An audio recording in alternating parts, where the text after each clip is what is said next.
Just take one hit. Don't you want to be cool?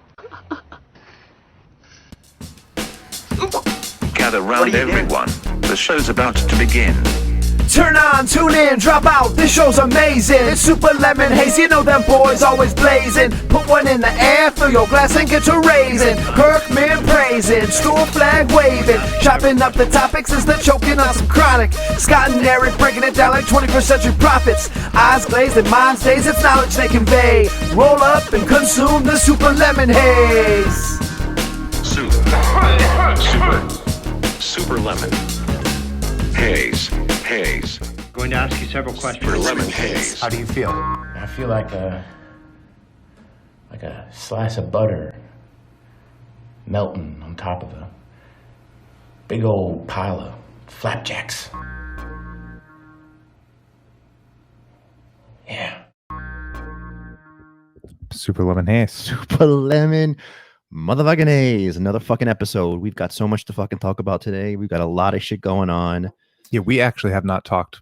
We've had a lot going. We've had like a lot of tweets and sending a lot of material back and forth, but we actually have not had a chance to stop you. This fucking thing keeps getting blocked up. Yeah, that's what happens towards the end of those. It's not the end though, is it? Where are you? Let's see. Pull it out. That's like half. Though. Oh yeah, no, that's not good. So what is that? I mean, sometimes you get a crappy one. It just kind of logs. So is jams up. We got to get a little pen. You got to take a pin, take a needle, like a sewing needle, and stick it into the top there, and kind of get some of the goop out. Fucking goop. Yeah. All right, we'll work on that later. Or a toothpick sometimes will get in there. Yeah, you got it. You just got to pull a little bit harder too. Your lung capacity sucks because you're not working. You're not pulling on those vapes like normal.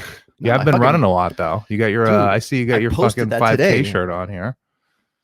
Yeah, here I go. Bang, I go. Motherfucker, running like I don't know fucking what I'm doing anyway. Yeah, I posted a video just about 2 hours ago because I finished my longest run. I think in like glimpse of it. Yeah. Yeah, I think I went longer than I've ever gone in like fucking 20 years. So I'm like That's awesome. 3.5. I was like huffing and puffing toward the end, but I was like, I was motivated because I was listening to an episode that we're going to talk about. But I don't think you know that much about it. But did you listen to the most recent one?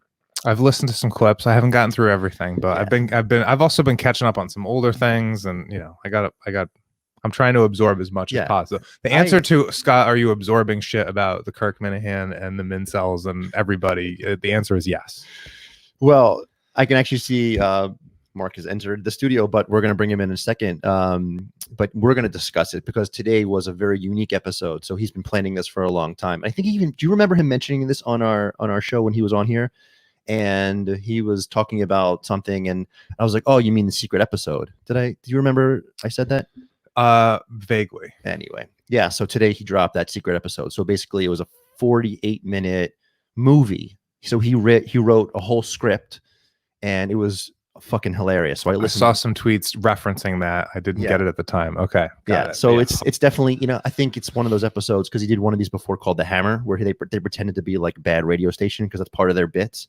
Is they like record really terrible radio stations and then they play them and make fun of them. And so a whole episode, they pretended to be a bad radio station and did like gimmicks and things. And people, I think that was like it was like maybe half and half received well and wasn't received well. But I feel like this just fucking hit the mark. This really was just like a pretty exceptional demonstration of like, what these guys can do. So cool. So I wanted to introduce someone who's going to be coming on the show. So this is going to be our 8th episode, I believe, on the Kirk Minahan Show Network. I feel like we have a couple of different counts going, but I know. So we got I think we were novices in the beginning. So we did a couple episodes, just you and I, just shooting the shit, video. Just practicing. No video, it was all audio, and those are up on our YouTube channel. But then once we got on to the Kirk Minahan Show Network, we started sort of a different count. So we got 2 counts we go on. I think we should probably just stick with the Kirk Minahan Show ones because those are the ones at least that I'm most proud of, and I think it's where we got into our groove. The first couple were just, they'll be fun to listen to. Like in the next couple of years, we'll look back and be like, oh, we fucking sucked. That's possible. Yeah, but then like on our 100th episode, we're like, man, we're pretty fucking good. So I think we should just stick with the Kirk Minahan Show count. So I think we're at this is number 8. Okay, fair enough. Done. And we have a special guest. We've got our first Minifan to join us. And Mark, I'm going to bring you into the studio. Give me 1 second. What's up, brother? What's going on, guys? Give me 1 second. I gotta figure. How are you? There he is. What's up, Mark? There we are. What's up, boys? How we doing? We're doing good. We're doing good.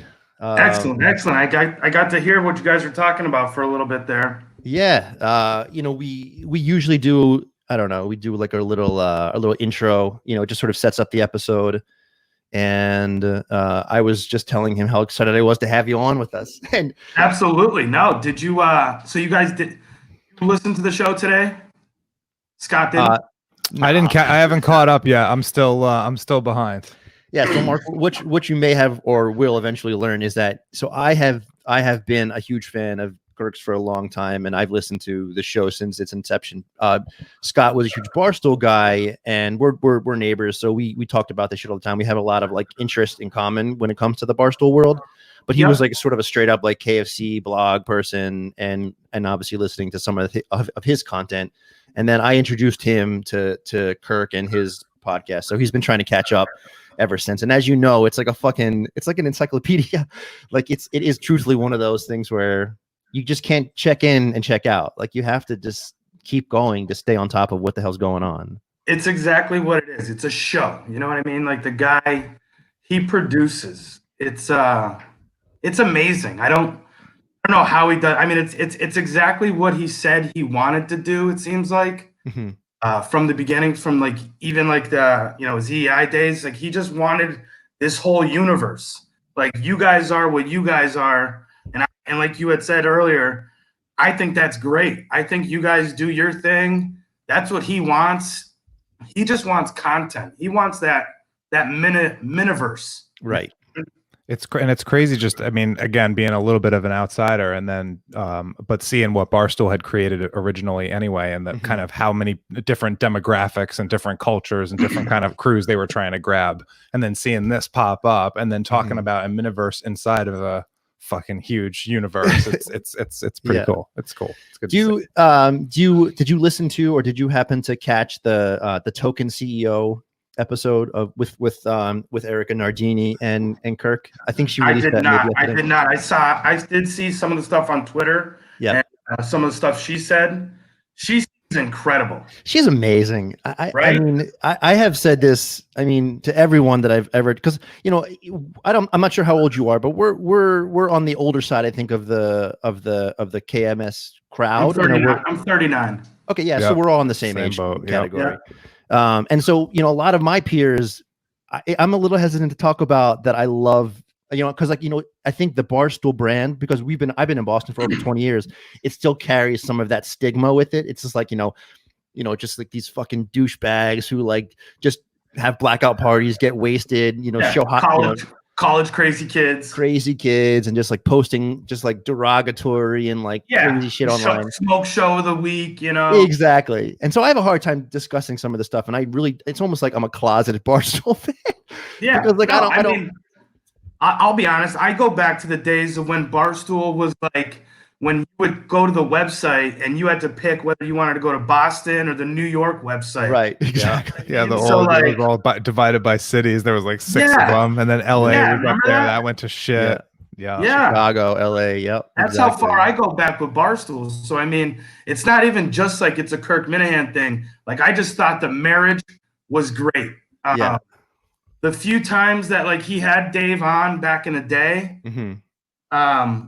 it was just it seemed great. You know what I mean? They seem to have very good chemistry. Like they're both maniacs, and I feel like they feed off each other with that. But it's a good kind of chemistry.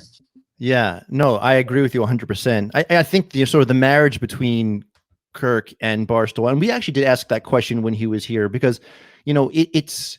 And this is sort of like, that was sort of the inspiration for one of these signs that I made, because, again, I think the way that Erica Nardini and the way that Dave Portnoy supports Kirk and everything that he does is just incredible. I mean, that's just because I think the way that, and he also explained it too, but he's an entertainer, right? So like half the shit that he says and does is really just like, it's fucking comedy, right? It's like, it's a little dry, it's a little dirty, and it's not meant to take 100% seriously.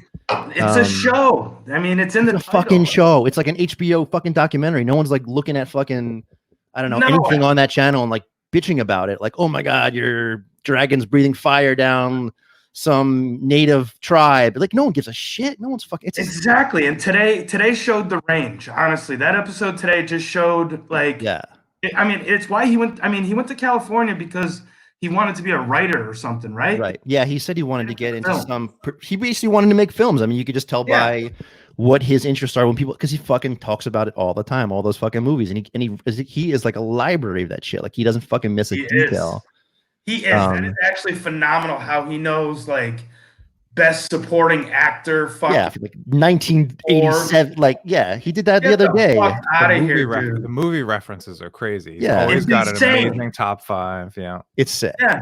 Yeah, so he was on Erica's podcast called The Token CEO, and the reason why I've been listening to them because they're so short. You know, like I think about it, like fucking listening to KMS, and I don't know how often you're doing it. I am trying to keep up with it daily, but it is difficult. My biggest issue. Yeah, but it's like it's like a marathon, and some of these other podcasts are like a sprint. So like, you know, Erica's is just like anywhere between like 10 to 20 minutes long. So. And she just has a great message, you know, for whatever reason. It's mostly business oriented, but motivational. Yeah. Yeah. Motivational. Yeah, no, I actually did listen to like the first 2 episodes she had. No, exactly. And that's great content too. She's actually, it seems pretty straightforward. Totally. She tells kind of what's going on with the day and, you know, how to attack it. Exactly. But she did. So she had Kirk on I think Tuesday's show, and the question that was asked to Kirk originally was, you know, what is it that you do? It's like, you know, kind of define your product. And Kirk kind of hesitated for a second. He's like, well, what do you think? And Erica had a really pretty accurate, you know, response to that question. And it was more along the lines of like, you just fucking do you. It's your filter. You're just, you know, you're assessing the world and the media, and, you know, obviously with a strong focus on Boston because that's where, you know, he was born and raised, and that's kind of what his birth was from. But it's just basically the world through his filter. And also she had to add it at the end, and this crazy like hooligans, like know, like the fucking mafia or whatever we are, the mob. Whatever title that hasn't been taken from us, but yeah. I know. But dude, he is I don't know what else to say. The guy is amazing. He does what he wants. And like even that message that she was saying about him, that's kind of even how he just loves, it seems like he loves loyalty. You know what I mean? Yeah. And he's very big on that. And that's even why I feel like he portrays that same message to you guys. Yeah. You know what I mean? You know, you guys do what you guys do, and you know, you guys are doing a great job. Thanks, man. We appreciate that. I believe that I reached out to, it was Eric. Yeah, me. Yeah. Yeah, about receiving my license and getting that going. That was actually great. That episode was very had a lot of great information. Great. So, you know, the things you guys are doing, keep it up. You know, so. One question I did want to ask was, did someone talk about going for their LTC, or someone tweet that out, or who was that? So there's a little controversy with this, Mark. I mean, so I know, and I'm happy. I mean, so I'm a little nervous to bring it up. I'm a little nervous to talk about it, but you know, I guess since you asked the question, I have always, and same with Scott. We've got some pretty intense things in common, but I would say the things that made this podcast make the most sense was obviously the health and the wellness and the weed. Like that was like a really great thing. And then, you know, we threw in that LTC one, that responsible gun ownership episode a couple ago, because we're both extremely interested and excited about owning a gun, especially during this whole like fucking COVID shit.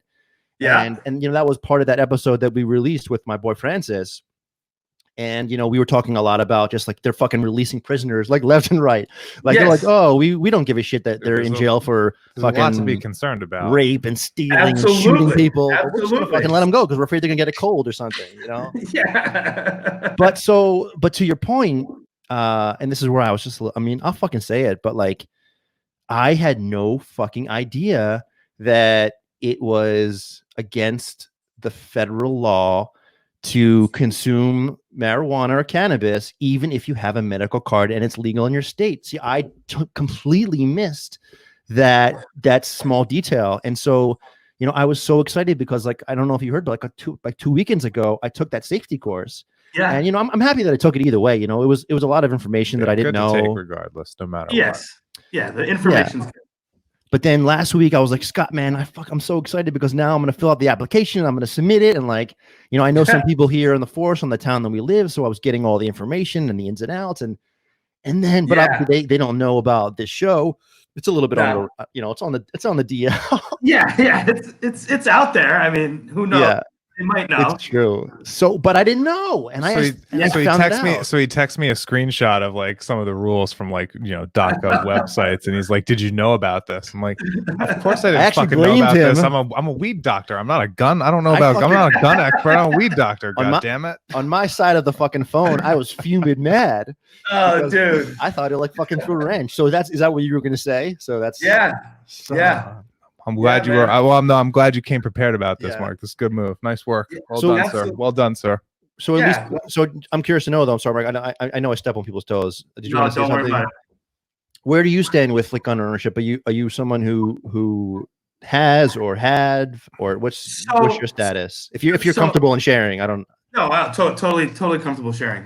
So actually, and it was funny because my wife made the point, and she actually said. She goes, people, what, you're telling me people can't have anxiety or suffer from depression and own a gun? Yeah. Oh, so what, because your medicine happens to be marijuana and not like fucking Zoloft or whatever the fuck? Exactly. You can't? So if you're on those drugs, you're on those drugs, you can own a gun? Yeah. Seems a little ridiculous. It's ridiculous. And you know what I mean? Totally. And I decided to look into it a little bit deeper. And I guess there have been a number of lawsuits that were brought up in some of the other states, like California or Colorado, where so to explain to the audience, because on the federal application to get your LTC, your license to carry, it asks specifically about drug use, and it actually names marijuana as one of those illicit drugs. And so even though it's legalized in the state of Massachusetts, if you have, I mean, so this is not recognized federally. It's not recognized federally, but obviously it's illegal in the state. You cannot register to own a gun. And that's insane. Uncle Sam thinks you're a liability, fellow. Uncle Sam thinks you're a liability. Yeah, well, it is insane. And even to go further with the whole federal laws and bullshit with that. Yeah, like, so technically, like, if the fucking DEA wanted to, they can come to my house and come arrest me because I have, fucking or whatever. But, like, they're not doing that because, I mean, shit, they would have done that, in Colorado a long time ago, California a long time ago. Exactly. It's just it's nonsensical. And I did see someone posted out that Corey I posted that today. Yeah, what is it, the senator from Cory Booker? Booker, Pennsylvania. Where is it? No, he's in New Jersey. New Jersey, sorry. Yeah, that's okay. He was, because I think his fame started because I think he was like the mayor of Newark or something like that. And then, and he also was trying to run for president, right? And he was, I'm not a fan of Cory Booker, but I was obviously a fan. I mean, that's the kind of strange thing for me, because I'm a pretty conservative person, but kind of taking this trip with Scott and doing this podcast, obviously, I have a lot of liberal views on a lot of things. Sure. And it's very difficult to think that in our near future there's going to be any politician that's Republican who's willing to work with the other side to continue on that, federal, just allowing it on a federal level to be able to legalize weed, basically.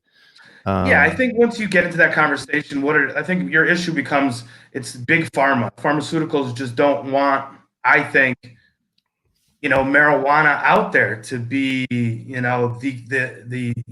cure or the right people are getting when, they can give you pills and keep you on those pills. Poses a threat to their best interest, Mark. Yeah. Absolutely, it poses a threat to their best interests.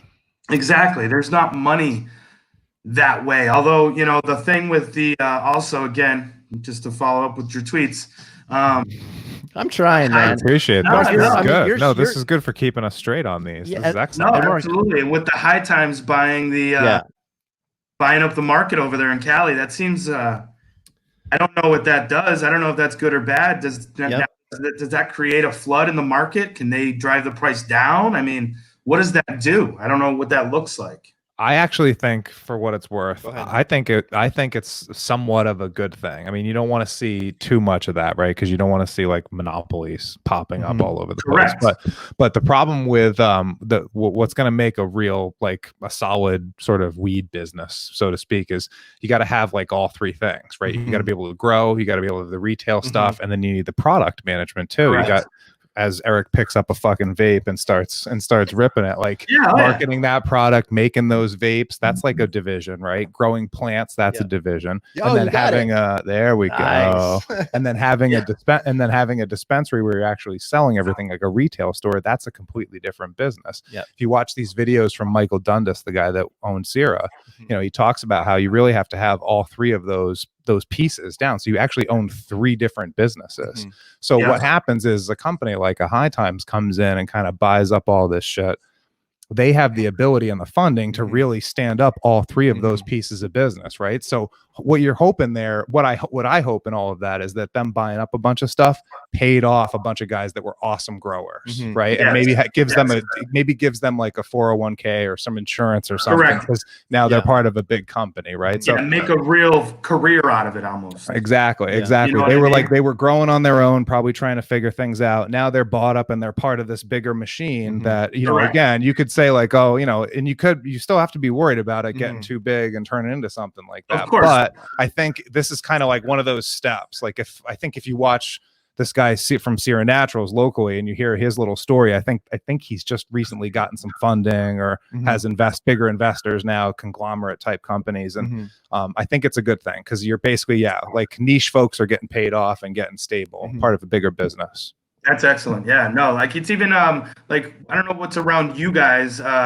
Theory just came to Chicopee. I just started following them. I would say, have you been there? Is that where you went to buy some of your? I actually go to Mac because, like, again, medical's only open, and the Theory in Chicopee is not medical. They're only recreational. Gotcha. So the one in Great Barrington, that one's still open because it's still medical. So a lot of these, I don't know how it works for where you guys are at, but you got to like call in and get your order ready. Appointment only, pretty much. Yeah. Yeah. The other place in Chicopee, Mac, they you can still just kind of walk in and your order inside and all that stuff. Had you gotten over to New England Treatment Access in the past, or when they were recreational for a bit? Oh, Netta? Yeah. No, I haven't been over there yet. No, there's we got Netta, we got INSA in East Hampton, because obviously Mark in Chicopee. I'm from Chicopee. Yeah. That's what. No, that Western Mass location. That's an OG for Netta. That's an OG location, Mark. You should definitely check those guys out, especially now that you're medical. I believe that is open for medical right now. Yes. Yeah, they're open. INSA's open. Netta was one of the first medical ones. They got and they were also part of the first to get the recreational when that finally got let up last summer or 2 years ago or whatever that was. Correct. They got some great product over there, brother. You should definitely check those guys out. Okay, I will. But just to go back to what we were discussing, in terms of like, you mentioned the pharmaceutical companies, and the reason why they have so much leverage, as you mentioned, is because they have so much money, right? And what does money buy you? Money buys you lobbyists, and that's unfortunately our government is still as corrupt as any other fucking government in the world. We just we paint a pretty picture because we're the United States, and so if I think about what are the benefits of a company like High Times, which obviously has a huge following, they have a great business model already. It's almost like Barstool, right? They've got this grassroots, huge fans, people who've been following them for years and years and years. Yeah. And they buy this, and I used to get their magazine. Yeah. I mean, back in the day, right? Yeah, way back. Always did. Exactly. That was the only source back in the day. Like, I had a buddy that went to like he was a Cannabis Cup judge like 3 different times. Amsterdam. The guy was insane. He actually kind of looks like you, Eric. It's weird. I'll look him up. It's a little fucking creepy, but nah, he was a cool dude. But You know, no, he looks like a child between Osama bin Laden and Colin Kaepernick. kind of. Yeah, I swear to God. That was Kirk's assessment. That was Kirk's assessment. Yeah. It was pretty. It's the Kaepernick one for sure. I'm not going to disagree with that one. When he said that, I was like, he does look like Kaepernick a little. Exactly. Yep. No, but again, just thinking about that, because in the end of the day, we have to think about what it is that we actually want as a cannabis community, right? Like, what's the end goal? And it seems to me that we're not at all big enough to have any leverage whatsoever in state or I mean, maybe some states, but or like federal government, right? We just don't have enough power, enough money to make major things happen, such as legalizing marijuana or decriminalizing marijuana, like kind of all the things that we talked about a week ago, in allowing this industry to become a little bit more mainstream and a little bit more commercial. Well, I mean, and to be honest, not to cut you off, but it's even the same reason why recreational is not available right now, because there's nobody who gave Charlie Baker a little bit extra money. Yeah, nobody's stuck up. Yep. Correct. You know what Exactly. I mean? Like, I used to be a cigarette smoker. You know what I mean? Nobody was lobbying for cigarettes ever. That's why they keep driving the prices up on cigarettes. Exactly. Same thing. If you don't have anybody in your corner to fight for you and say, hey, we need to be doing this. We need to be doing this. Yeah. That's why when you say like a person like a Cory Booker, like, yeah, you need a bigger time or name politician to back something to help move forward. Yeah. So I think the High Times thing is good because I think that possibly gets some bucks into politics for us, Correct. for the community, and gets us going. It's a step and if it doesn't, it's at least a step in the right direction, I'd like to think. I would say so too. Especially when they're talking like tens of millions of dollars. What was that? 80 million, something like that. Yeah, it was nuts. Yeah, and they were projecting. Yeah, big numbers. They were projecting for this year. After, I mean, this is obviously before they shut down and this whole COVID thing, but they were predicting like into the hundreds, like 90 to 100 plus millions of dollars in tax revenue for the state of Massachusetts. Now, could you see like a High Times becoming like an Amazon of weed, though? Like, see that? So you mentioned flooding the market, and I guess this is where this is where consumers will come into the picture. Like, so I think about this from a business perspective. Like, we definitely need the money to make big changes. So I'm 100% in favor of that. But what's going to happen eventually is the more money that these larger corporations are going to make, because that's what they're capable of, because they've got the resources. And then it's just like the way that capitalism works, right? If you have, you make more. If you don't, you struggle. So we think about so then we come down to like the product, right? And so the product from my short experience and using cannabis regularly, it matters a lot, And so we have to make sure at least that if there are big companies like High Times buying all these local dispensaries and mainstreaming it, there has to be a level of overseeing the quality of the product, right? Like, we don't want it to go to shit. Like, I'm not going through this process to go to the local dispensary near us to fucking buy McDonald's. You know what I mean? Like, I feel like I'm paying a premium, because if I wanted to fucking buy shit weed, it's still on the market. You could go to it's so available. I mean, people are growing. I hear you. It does make me laugh. It does make me laugh a little bit though when you say shit weed. I'm like, dude, fucking when I was in high school, it's come a long way. Things have come a long way, Mark. Things have come a long way. We were fucking rolling blunts, dude. We were getting keys for like $200. Are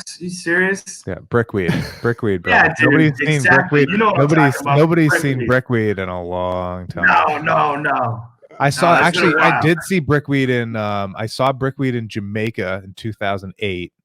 Yeah. I'm trying to think when the last time I saw. Can you please explain to the rookie what the fuck is brickweed? So just like weed that's just kind of grown outside in a big crop, cut down, like mass cut down, and then packed as tightly as possible, and like air, like basically air sealed, like, and then it's stuffed into like the gas tank of a fucking Jeep and driven over the border from Mexico, and then dumped into our pockets in upstate New York or Western Mass, as where Mark is, and it travels well. So basically, brickweed travels well It's extremely durable and Yeah. is easy to pack a lot into a small. Exactly. Space, There's basically. seeds, there's sticks, there's Oh, stems. so that's what I was going to ask. Everything. Like, Oh, is it's it fucking shit. like tainted? No, it's just Right. it wasn't cared droppings for. and No, It's in like every rap song. Yeah, I know. brickweed wasn't cared for. Okay, brickweed Gotcha. was just No. allowed to kind of be out there. Brickweed's then- just and then wild there and was- free.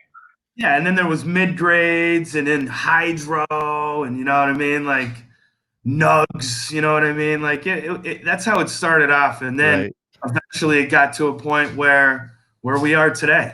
You know what I mean? All originally educated to us or taught to us by High Times magazine. Right. Believe it or not. If you Right. wanted to find out about some dope ass AK-97, you'd read about that in some High Times magazine. Exactly. So what's cool about last quick point about High Times, I just forgot. I remember from the article. What's cool is they all sponsor all of the conferences, like the Cannabis Cup competition, Yeah, I wish they and canceled stuff like all that. Yeah. Canceled right now due to COVID, obviously. Fuck. But what's cool about all of this is if they own dispensaries and have control of product lines, they're still doing the marketing and the running of those conferences, shows, competitions, all that kind of stuff. So you get the Cannabis Cup winner, and they're putting that shit right into the dispensaries. Once Right. that whoever we decide is the best weed of the year, that's going to be in their dispensaries in California. That's pretty fucking cool. That is a cool. That's a cool. Sour that's a cool diesel. setup. Was that a winner? Classic. That was a classic, dude. I don't even know. That strain is impossible right now. Do you grow? Have you ever played with that? I know people. How about that? There you go. Personally, Yeah. but I do know people. I've set up a few. Like I think I texted or said to one of you, I'm an electrician, so Yeah. I've set up a few grow rooms myself. Gotcha. I love to hear about some sour D. Sour D is like a step down from the super lemon haze when you come to Yeah, dude. strange. It's like when you come to the sativa strains and Strain. levels, it's like what's kind of like one level down from from there. It looks like there's sugar all over it. Yeah, and it'll punch you in the face a little harder too, Eric. Absolutely. Just gonna have to get some for another vacation or something. Super lemon haze is a different deal, but that sour diesel will get you a little punch. Yeah, it's legit, bro. So I can't tell. So I guess we're saying that we're in favor of big marijuana to have their influence because we need the money to make major things happen, but pay some people and stabilize the market, right? Stabilize the market for sure. Because I'm not going to complain about the prices that we're paying at these dispensaries, but they are steep. But it's a heck of a lot better than we used to do. Nice deals, and honestly, with the medical thing now too, you can get points at all these places, or I do know that actually. I know you brought up Netta. And I do know if you sign up with them or something, they give you they'll pay for like $100 for your registration, and then give you like $100 gift card to spend. Yeah, show them your registration, and it used to be and they've changed it now because you used to have to pay for your you used to have to pay for the doctor, and then you have to pay the state like $50 also for your registration for the first like 4 or 5 years. It just changed this year. And they would pay, or even back then they were covering the whole fee. They'd give you like $250 in credit. Yeah. Now whatever it is, now they're covering whatever it is now. Yeah, the $100, it's like $50 for fee or whatever. But yeah, you bring them your receipt, they'll give you credit at the store for basically that cost, which is pretty cool to get you started. Yeah, that was. Glad you mentioned that, Mark. That's a good deal, man. That was actually. There was a deal that was offered to me when I went into Sierra Naturals for the first time. They said that if you spend $150, which is, I think, based on the prices, it wasn't that difficult to spend $150. I bought a battery, a couple cartridges, and one thing of edibles, and that was already $100. You can spend some money quick. Yeah, absolutely. This isn't a cheap. There's a few things you can get, and you can get by on a few bucks here and there. But yeah, you can also go in there and go crazy. Yeah, but they had a new customer deal. So if you spend $150, I think you get a $50 gift card that you could in a future purchase. So and it was like we talked about, it was 420 recently, and obviously they were running specials around that time too, right when I got my actual license. So it was great. Like I said, at the place at Mac, they were doing a 2 for $100 cartridges. So that was legit. Hey, Mark, we haven't hit this yet, but like, what was your motivation to get the medical card? Because it sounds like you do have some experience, obviously, and you have some friends that are doing maybe the growing piece. So like, what was your motivation for that? Honestly, it was more recently, it was actually due to my anxiety issues. And it's not so much just because of this Corona thing. I think it's actually been a thing that I've had for a while and just really didn't want to acknowledge it, I guess. Mm-hmm. Again, even some of my, I don't want to say maybe depression situations, but I think there might be a little bit of that too. I don't know if that's what's drawn me to Kirk, like his whole story. Mm-hmm. But yeah, there's some things that I was dealing with and working through, and had spoken to my doctor, and then she had prescribed some type of anxiety medication pills, obviously, and I'm not for that. I'm not a big fan of that stuff, and I know. Can you just elaborate on that point? Because I know that that's obvious. There's a lot of stigma with, is it just the fact of you're taking the medication, or is the side effects? Like, what was your feeling about that stuff? It's actually a little bit of both. I would say it was the fact that I guess I personally look at taking medicine and or pills and kind of frown on it. And then the actual feeling I was getting from taking the medication wasn't good. Appetite changed, all that type of stuff. Didn't feel right, I guess. Your appetite, was it growing? Was it increasing, or you were not eating? You was suppressing it. What was the? It was suppressing it, actually. Yeah. Which actually, it's not a bad thing. I mean, it depends, I guess. I could probably take, skip it a couple meals here and there, but no, seriously. But it was once I started hitting the pen, and it was the oils. I don't know what it was, because I smoked plenty of flower throughout my teenage years, I guess. And yeah, it was, I think the oils just did it for me. It's concentrated cannabinoids. Yeah. It's different on the brain. I'm 100% with you. I because that was actually, on the episode that I did get medically certified, I posted a little bit about that interview. If you remember, I have had very bad experiences of severe paranoia and the sort of the hypervigilance that the woman mentioned in every one of my experience in smoking flowers, which has scared me away from using it at all. And that really sort of started to shape my overall opinion about it, because I was like, oh, this is fucked up. Like, and it wasn't until this motherfucker and my wife who allowed me to play a little bit with it. And I never got that way. And so I don't know. I don't know what it is about it. And I would love to speak to someone who actually can talk more about that technology and the oils, but whatever it is about the pen, it worked well for me. And so I'm happy that you said that, because I haven't heard that yet. Mark, what kind of cartridges are you into, and what is the? Please describe the ultimate or the desired effect you're looking for when you're taking cannabis, when you're smoking vapes. So really, and again, not always just trying to go back to Kirk, but it's amazing. Podcast Jesus, motherfucker. I'm a person that's kind of in my head a lot. Like, I think a lot, just constantly. And I think even now, especially in this time, it happens quite a bit. And I like indicas, if that's kind of what you were talking about. Slowing things down. Yeah. And so what that allows me to do is, kind of just chill, relax, kind of just let my thoughts go, I guess, and not think too much about what's going on right now. But even with, it wasn't so much like socially, because I'm definitely I would say I'm a people person. I love hanging out with people, love conversating, I like doing this. This is fun. But it was creating, I don't know what was happening. I don't know if it was from the medicine or even prior to taking the medicine, the pills, I mean.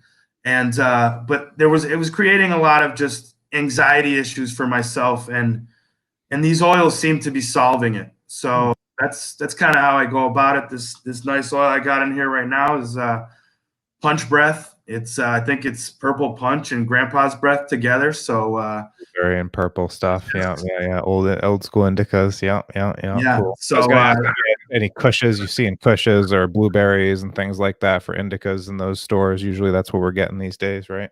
oh yeah, absolutely. And well, it's funny you say that. My buddy was growing a Kush for a while, so Those are good. Yeah. I think those are good. Netta has like a G88 hash plant or something like that. Oil that's good strong indica. There's a couple out there. Cool. Yeah, absolutely. Yeah. You're looking to slow things down. So he's looking a little bit of the pretty much the opposite of our friend Eric over here. You're basically looking to kind of just slow things down. Correct. Kind of mellow things off and numb it up a little bit. Get things calmed. It's Correct. Not to get too in depth into this whole like the mental health thing, but like I was listening, Mark, to the way that you were describing your symptoms and stuff, and it's kind of similar to what I felt, but it's interesting to know that I haven't even experimented with the sativas. With the indicas. I've only purchased and used the sativas, which are, I guess, that was why I posted that article today. Did you see that one? I did. We talked about it was an article about anxiety and what strains work, and it kind of goes along the lines of what you and Scott were just discussing. But I kind of felt myself as a little bit of an outlier, because I didn't connect to what I was doing, and I guess that did come up in my conversation. But even still, I think even at the end of the article, or even towards the end, he does say that like it doesn't even matter, because I've heard it said to me, they're like, I like sativas. Yeah.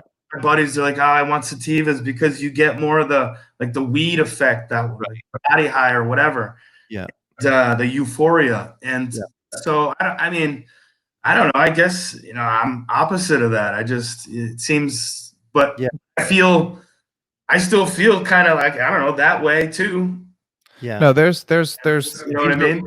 We're going with norms. They're for the most part norms and kind of generalizations for the most part. Exactly. For the most part, I got plenty of outliers that are like, I want to smoke a sativa in the evening, and it makes me, and that's what I like to do. Like, there's plenty of those out there. But for the most part, it's fine. And also, just for what it's worth, Eric, not necessarily, indicas are not necessarily ruled out for you. Mm-hmm. It's just, you don't need to, I didn't need to tranquilize you. You're busy enough throwing weights around, chasing kids, working, and all the other things that you're dealing with, that when I talked to you, you said you didn't have any issues falling asleep. You didn't give me any indication of needing to turn off, so to speak. You were looking for different stimulation, that sort of stuff. So we went with a light sativa because we're talking more like, I don't know, afternoon, day type of stuff on a Saturday or a Sunday to just kind of chill out and have a good time. Yeah. Whereas Mark's, again, it's kind of a little bit of a different thing. He's trying to like kind of turn the knob down a couple of notches. So an indica can do that at the end of the day, which is pretty awesome. Yeah. Mark might want to fuck around with a sativa on a Sunday morning too. It doesn't necessarily mean he's locked into anything specific either. It's just kind of what works best overall. We're talking, so you're kind of looking at like a 70-30 rule, maybe an 80-20 rule type of thing when you get into these things a little bit. You can almost look at, if you want to look at it as like, like NyQuil, Dayquil, you know what I mean? Yeah. So, you're going to take some sativa Dayquil in the morning, take some, NyQuil indica at night. There you go. Exactly. And that's the other thing of it too, because I've heard people say like they'll smoke indica at night and it keeps them up all night. They'll smoke sativa at night and they'll go right to bed. So, body chemistry is all different. Again, that goes back to the article, and just, people are different. Yeah, I think something that it did say too that I thought was interesting, Mark, was it did mention like, because there's a lot of hybrid strains that are going on right there. So there's a and they mentioned it's not necessarily always just about the strain, but like the terpenes, and that's definitely part of the science that I'm learning a little bit more about. So it's just like the things that provide sort of the aroma and the flavor. It also has almost it's not just all the way to the left or all the way to the right anymore, right? Now there's some like, it's almost like one of those like soundboards. Like there's a lot of like little knobs. And exactly. And you're absolutely correct, because also again in that article, it mentioned, and I did see it at that at Mac, that other dispensary in Chicopee, was Charlotte's Web, which is more of a CBD, and it's actually less THC.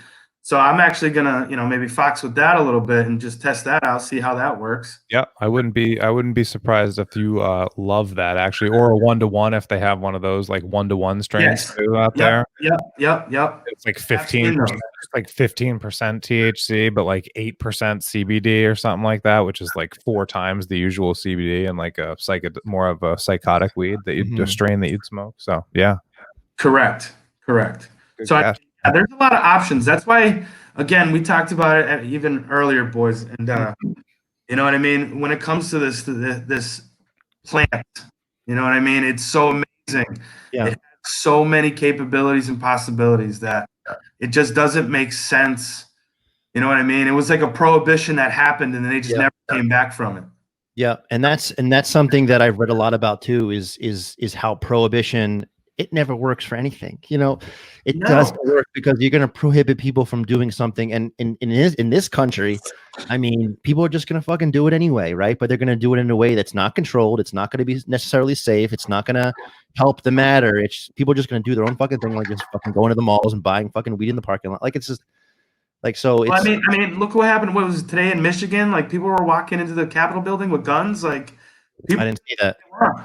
Oh yeah, dude, like crazy. Like you're right. You can only hold, and it's the same thing. I mean, I don't want to get into this, but it's what's going on now. You know what I mean? You can only hold people inside for so long. Exactly. We out and they want to, they're going to go to the break out.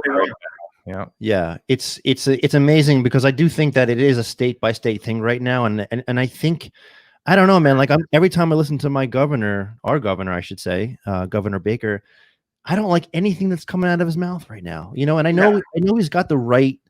I know he's got the right thing in mind, and it's safety. But then because I'm a clinical researcher, unfortunately, I do work for a large company that is part of the problem. But that's okay because I love what I do and I love my job and they support me, so I can't. That's great. Yeah. Be bad about it, but fuck. What was my point? Baker. Oh yeah. So everything so I'm looking at the science. I can read the numbers. I can read the populations. I can read who's getting sick, and you know what? It's even though we have a very high rate and they consider Massachusetts being like a hot spot because of the numbers, but like it's not getting people like us sick.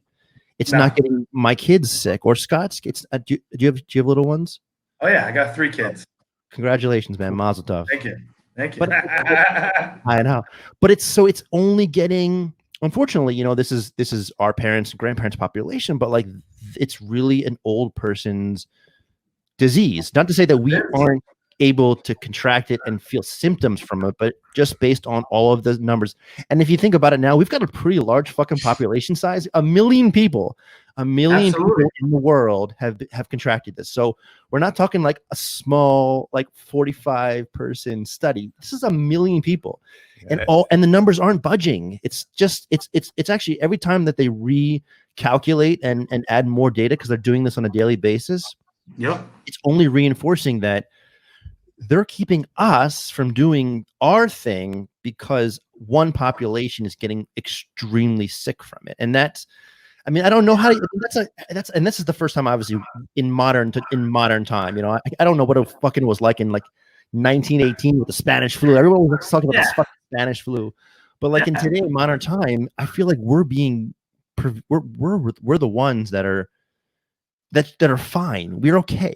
We're okay to get sick. We're okay to get COVID-19. I mean, obviously, there's going to be a handful of us that aren't going to be okay. But you're not in favor. No, I'm with you. I mean, and I also think you're shaking your head. Like no. I think this all is tough, man. And I also think that there's going to be, even aside from your points, which I agree with.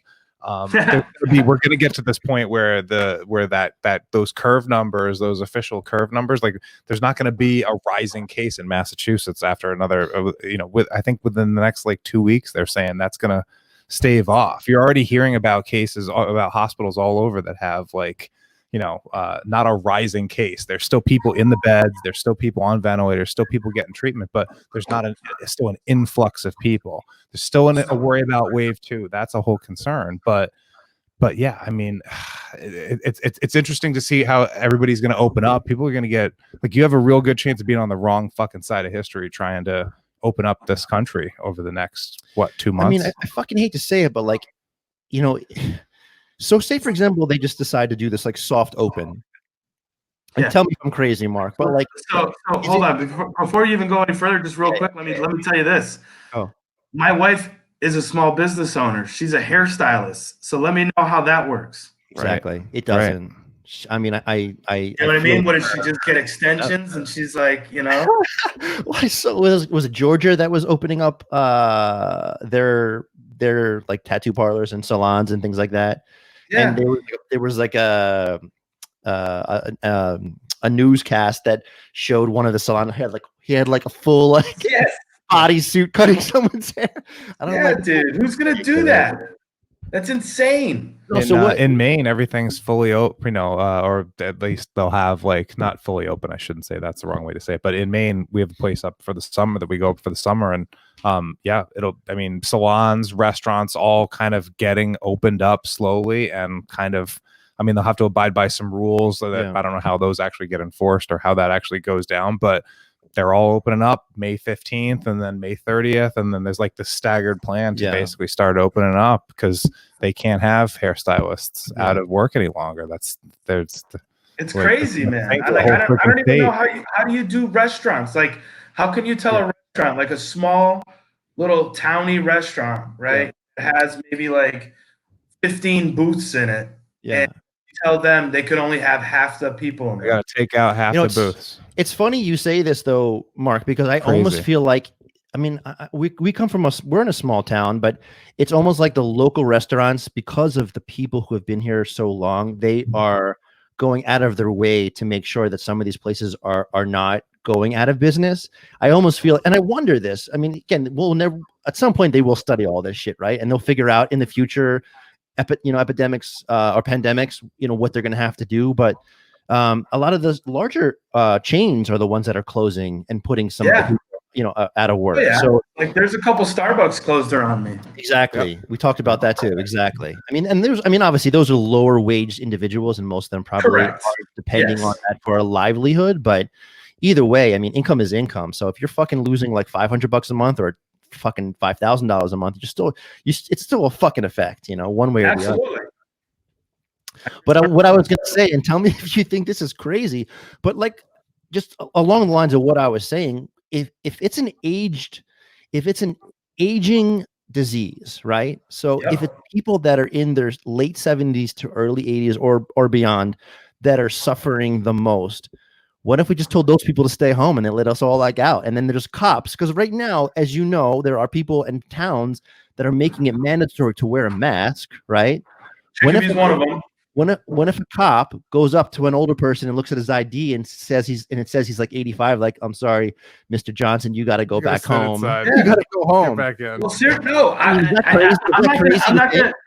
not going to disagree with you on that. And I mean, I don't want crazy thought, but that's it. I sound like an ass, but seriously, like I told my wife today, I got to the point today where like I'm kind of done with it, man. I'm to the point where we need to just go back to being normal. And if you want, tell the old people to stay home. If they don't want to stay home, don't stay home. I mean, or it's almost like country, man. Yeah, and I guess that's exactly so that's the fucking point right there, man. It's like I hate to say this because this is what I don't know if you heard this, but this is what what's his face? He was on Hannity. He said it to Hannity. O'Reilly. Yeah. O'Reilly, did you hear that quote that O'Reilly got him into big trouble? And I don't think he's been on the air ever since. I think actually he's been taken off the air of a number of networks. But he's basically like, these people are going to die anyway, right? It's like, and that's not what I'm saying. Like that's a horrible way of looking at it. Vegas said that's what she came on and said. She went on to CNN and did it. What did she say? Like, yeah, we'll be the guinea pigs. It's fine. Let us open up. We need to open these casinos. We need to open the strip back up. There'll be some people that'll die. It's fine. Whatever. But it's like let's go back to the fucking wild, wild west, man. Like it's like every man for themselves, Well, it's not. I'm not even trying to be like that, but like it's like no. But you gotta do something. I mean, we can't function this way. It just doesn't work.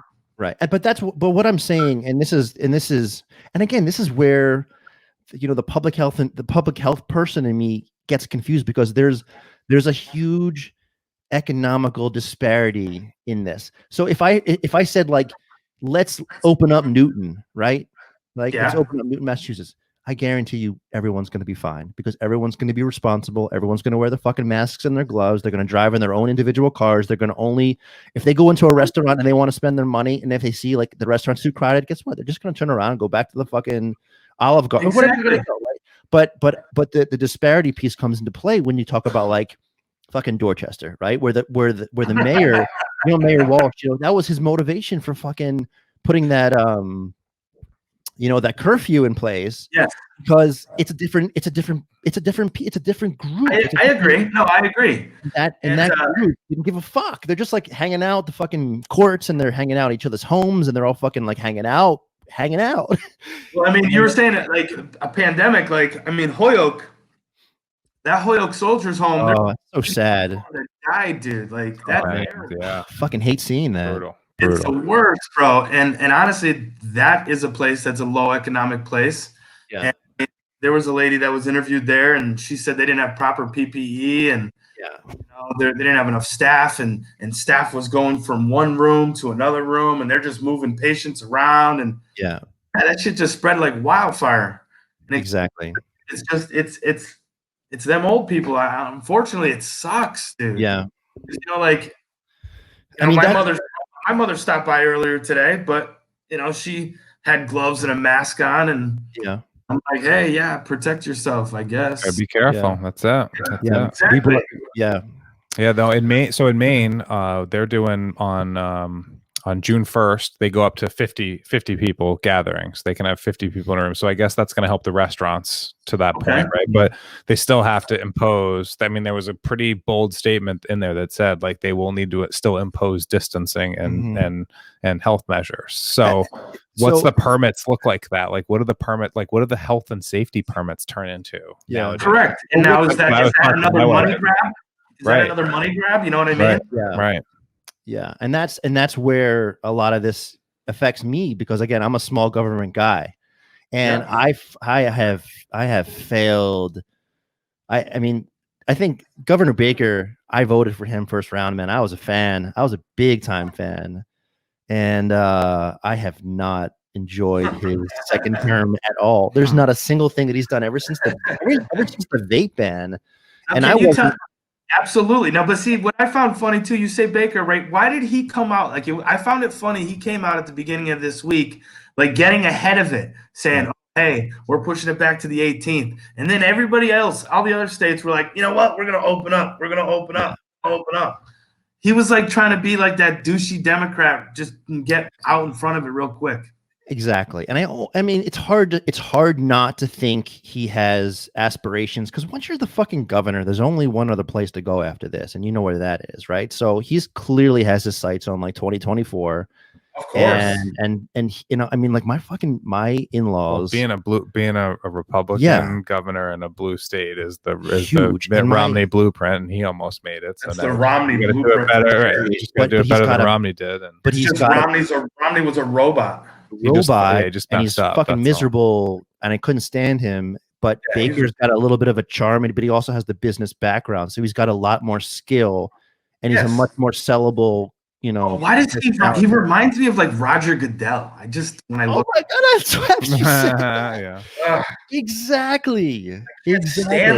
And I don't know if it's a fucking power thing or what, but like every time he fucking and this is what I was trying to say is that my fucking in-laws are so liberal, the exact opposite. Not exact opposite, but and they love him. Mm-hmm. And I'm like, can I just say one thing? Like, that he's got an R next to him. They're like, I don't care. I love him. So it's like he's definitely got like a formula working for him, at least in this state. Who knows if it's going to work nationally, but he turned it on. He fucking fooled me. I'll tell you that much. I voted for him both times. I mean, like, I haven't voted for a Democrat in 20 years, so I wasn't going to vote for a Democrat. But then he didn't help us with the weed being on. No, but that's what I'm saying. He's totally against pretty much everything that's happened since like fucking November 2019. Exactly, it's all been downhill. Limited the hell out of the. So I'm not gonna vote for him next term. Yeah, I mean, he didn't help. Exactly. He didn't help. Run against them? He didn't help. There's only 2 terms. Yeah, exactly. He'll be done. He's done. He's going to be running for fucking president. I'll never fucking give him my vote. Never again. Yeah, didn't help with the medical, and then delayed the hell out of the recreational. Basically said, we don't have the infrastructure for the recreational. So the people voted in 2016 recreational, and we didn't have recreational weed until what, 18? Exactly. And they were still, he's still being a pain in the ass with a whole bunch of shit because Theory had to jump through a bunch of hoops. Oh yeah, it's hard. Yeah, there's not a lot getting open. Yeah. You know, so Mark, we're gonna start to wind this down only because we always if you fucking look at that hour mark and that shit goes fast. We screw it up every time. We're always like fuck, and I always try to cut it down, but I don't think I'm gonna cut anything out of this fucking conversation because this was fucking hot. I love this. This was great. You did an awesome job. Thank you so much for doing this with us. Yeah, you got to come back on and talk some more weed with us soon, bro. But there's one thing that we always like to ask. There's one thing that we like to ask, and that's that's the how high question. You want to get high, man? If I study high, take the test high, get high scores. Are we in the right place? Just be cool, and you might have some fun. See, I'm looking for the ecstasy, for the pot, for those shrooms. How high? People give me shit for this, but I actually think it's funny. Do you have any stories, or is there one particular story about fucking getting wasted or high or whatever that you would like to share with us? And you're willing, you can turn this down if you don't want to, but so we're referencing like bigger, larger bong hits and or edibles. Mark, anything you got here, bud? Way back, you can go back to 16-year-old days, whatever you got. Oh, absolutely. So we'll go with the mushroom story. Oh boy, this is our second mushroom story, but keep going. I like it. But yeah, no, it was it was me and two of my buddies. We went to go visit a couple girls up at UMass Amherst, and whatever reason we decided to ingest those mushrooms, and then whatever reason, we were hanging out in their room, and then they kind of started like messing with us. So we were like, "Oh, dude, let's just go outside, have a cigarette." Like I said, I used to smoke cigarettes, so we went outside, had a cigarette. We were outside, honestly, for like 3 hours, tripping our balls off. Like we were staring at a cement wall that, like, afterwards we realized just had like gum and like shit on it. We were looking at it like it looked like a Jamaican, and it looked like some crazy shit. And all three of us, it was the craziest thing. All three of us, we heard at the same time, like it sounded like a marching band. Yeah, was like around the corner, and it was like fantasy. And then actually at one point, I had to piss real bad. I pissed on the building. The what is it, the RA or whatever? Yeah, he happened to come outside, perfect timing, right? Of course. He's like, "Are you pissing on my building?" And I was like, "Building?" And he's like, "Yeah." And I'm like, "The RA owns the building, of course. My building." Yeah, exactly, my building. Get out of here. So yeah, that's what I got. I could have told you about my drunken getting naked story, but I wasn't gonna go there. For another time. 2 points. Exactly. 2 points I get out of that. One, cigarettes when you're tripping on mushrooms are amazing. You can smoke a whole entire pack and it doesn't affect you whatsoever, and you'll just rip through them all. Two, time is not a factor at all. 3 hours goes by just like a blink of an eye. You need to you can sell time if you could sell time tripping. Yeah, like that would be. And you can consume as many beers as you want too. Oh yeah, beers are limitless. Yep. Yeah. So meaning that what? Like you just there's just a level that you reach, and then there's no going up or going down. You're just there. You don't even get drunk. You just don't. Yeah, you just drink the whole time. As a matter of fact, it's encouraged to have. Now it's been a little while. This is more like my college. I'm guessing going back a few years now, Mark. This was last week, by the way. It's encouraged to have like you need as many beers as possible, actually, because it kind of like gives you something to do. You don't want to be tripping without anything to do. Idle hands. No idle hands while tripping. No idle hands. I don't know. Hey, and I don't know if you guys were there, but there was some shrooms going on in Madawaska. We were not there. You were there? Oh yeah, man. Good for you. Well done. There he is. I couldn't He's see the shirt. I thought it said nice. something. Yeah, show your shit off there, Mark. Nice. Did your wife go with you? No, sir. And how did you? It was me and two of my buddies, and we met some great people up there, man. It was awesome. That's awesome. I mean, I was jealous. I couldn't get myself to even ask. I just kind of like thought about it and couldn't wait for the podcast to be dropped. I thought I really missed out, and I did, because I know. I mean, and there's no chance. Do you have Wilbur tickets? I do. I have. Where were you going to go? Both shows I had. You motherfucker! Nice. We're gonna see you though. I mean, whenever it happens, I guess. Yeah, but we'll see how it shakes out. We've got the later show. That September 11th thing, was that a joke or is that a real thing? Oh man, that's it. That's what they moved it to. You didn't get that email? Yeah.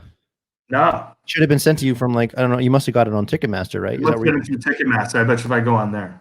Yeah, so that was sent to me. Okay. Yeah, no, that's it. I mean, that's the date that it's. But I don't know that's. I don't think they're gonna. I mean, how Governor Baker has shown his true stripes. I don't think they're gonna be allowing that large of a gathering, 1,000 people. I mean, that's pretty intense. So. Yeah, exactly. My wife was talking about how schools might not even be going back in September. So I mean, it's a whole nother thing. It's crazy. Yeah, boy. Yeah, I've got 3 too. 2 of mine are in the elementary school level, so it's just, I don't know. It's nuts. Dude, we would love to have you out here, so maybe we can do a live broadcast. So whenever this fucking shit gets lifted, please come out to us. Absolutely. We're next door neighbors, so we share a yard, but you can come out and fucking barbecue with us. We'll figure something out. Hang out, bring the kids. We'll do something. Definitely. Yeah, it's whatever, man. We really appreciated you coming on, so thank you so much. We're gonna have you on again, so I hope you're open to that. So absolutely, boys. All right, brother. We'll talk later. Okay, Mark. Have a good night. Later. All right, peace. That was great. It's fucking awesome. Yeah, diehard Minifan. I didn't know. I mean, I knew that he was obviously got his Madawaska tank on or a hoodie on. So I don't know if you know this, but Kirk has people that he's made. You're basically made. So right. So if you're made, you're official and you're there for life. I don't know if this is true, but I feel like he made everyone that attended. I'm guessing Mark would argue that. Yeah. Everyone that attended Madawaska is a made man. So I aim to be that, a made man. That was great. Great conversation. Great guy. Awesome. Yeah. Great to catch up with him. We've been fucking around with him on Twitter for a while too. Long time. Good to catch up with him.